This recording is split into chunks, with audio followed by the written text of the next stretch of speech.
Welcome back to United Tradesman Academy. Today's video we're going to cover some of the bad habits and some of the good habits of apprentice electricians, journeyman electricians, and we'll say master electricians. You may ask why I said all three of those, because all three of those, apprentice, journeyman, and master, can be susceptible to these habits. So the first one is going to be showing up late. That's a very bad habit. You know, a lot of times on the job you may have material that shows up 30 minutes late, or you may have a traffic jam that you have to make a detour around, and now you're 15 minutes behind, and so when you're riding to the job, you're 15 minutes late. And you tell it to your superintendent or your foreman, well, he said he's going to tell you should have left early. It's going to be the excuse. It's not going to be, well, I'll give you a pass this time. No. So that's the first one. The second one is going to be not keeping your word. A lot of times, you know, in construction, there's a lot of variables, there's a lot of unseen things. So your foreman or your superintendent may come to you at the end of the day and say, hey, can you come to work tomorrow? Can you work 8 hours on Saturday? Can you work 8 hours on Sunday? And you say, yeah, I can. But now when you get home, you start kicking back them beers, or you start chilling, you know, with your girl. You be like, oh, I ain't going into work tomorrow. So you call him at 6 p.m. and you tell him, I can't come to work. You better hope you have a job when you come back to work. So let's go to the next one. The next one is going to be not having a pen and pad, or you can say not taking good notes. So you may have a safety meeting, and I'm giving real world experiences just from my 15 years of being in the trade, you know. So yeah. Okay, so it's going to be not having a pen and pad or not taking good notes. Once again, you may have a safety meeting at 12 o'clock at lunch break. And so, but if you didn't take that note down, your foreman or superintendent or lead man come to you at the last minute and say, hey, we got a safety meeting. Somebody just got hurt. Now, if you don't show up to that safety meeting and they do a roll call or to take attendance, they're going to ask you why you didn't show up to that meeting. Because they have to, for liability sakes, they need to know that you were at that meeting, so you can get the information of how not to get hurt.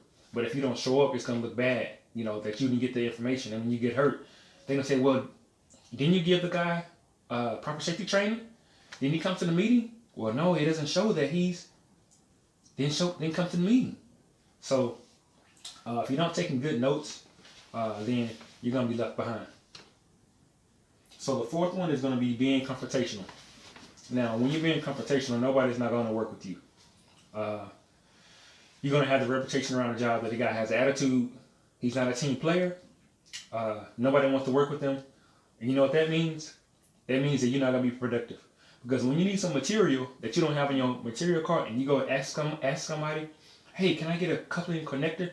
Hey, you got some extra 1-inch pipe? They're going to be like, no, you can't get none of mine. Because you had an attitude with them the day before or last month. I know I used to remember things like that. You know, that guy always had a bad attitude, man. You think I want to help you? They're going to be like, no. So let's move on to the next one. Coming back from lunch late. A lot of times they have guys waiting for you, right? As you come back through the gate, or they may be sitting on the second floor just looking down to see who coming back on time.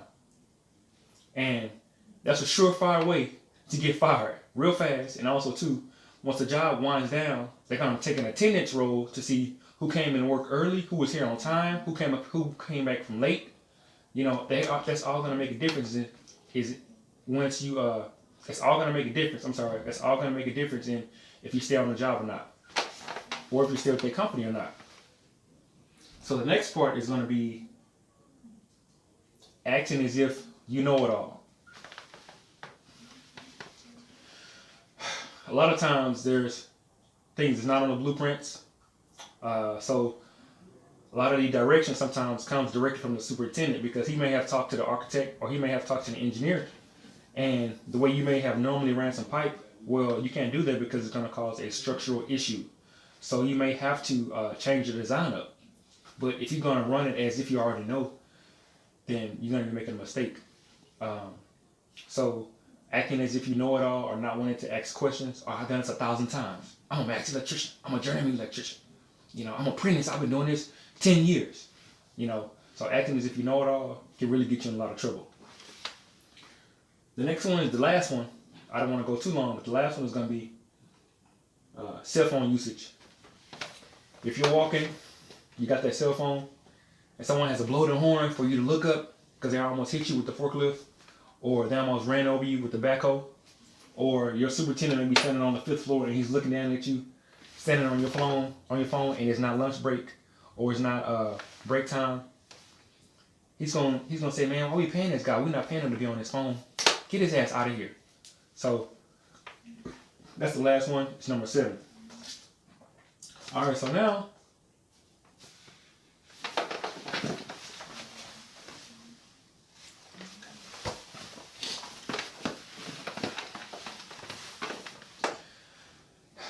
let's talk about some good habits. So the good habits is, number 1. Now these are going to be in direct contrast to the bad habits. So I'm not going to go into great detail about them, but I'm going to kind of run them down. So number 1 is going to be being 30 minutes earlier to work. Number 2 is going to be volunteering for the grunt work, or for the work that nobody else wants to do. Number 3 is going to be being available during emergencies. Number 4 is going to be having a good attitude. Number 5 is going to be being a team player.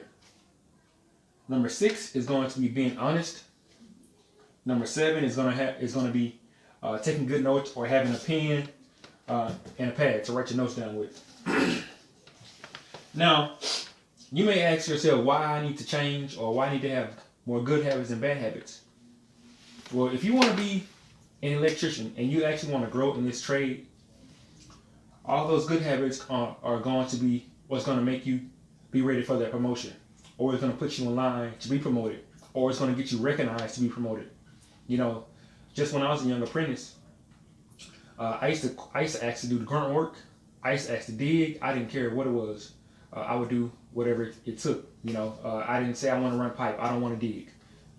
So I did whatever. But when it was time to come for a bonus, I would be maybe like one out of 60 or 70 electricians that got a bonus on the job because of my attitude. And also too, when it came time for a leadership position, I was already coming into work early.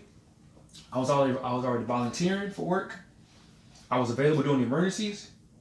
I had a good attitude. I was a team player, and honesty, and I took good notes. So I was already ready for that leadership position. But if I'm not doing any of the good habits, and someone give me a leadership position, I'm not going to be ready because I'm not coming in early to talk to the foreman or to talk to the superintendent to take notes. I'm not volunteering to learn how to read blueprints, or they may be offering a journeyman prep class and you need to volunteer to get in it, or they may be offering a master prep class and you didn't get in it. So being available, if you're being available, you're already ready for that leadership position. The superintendent may call you and say, "Hey, we got some concrete that's gonna be poured tomorrow. Can you be there?" "Oh yeah, no problem. I'm there." So being a team player, having a good attitude, being honest, and taking good notes. Because when you start reading blueprints, it's gonna be a lot of note taking.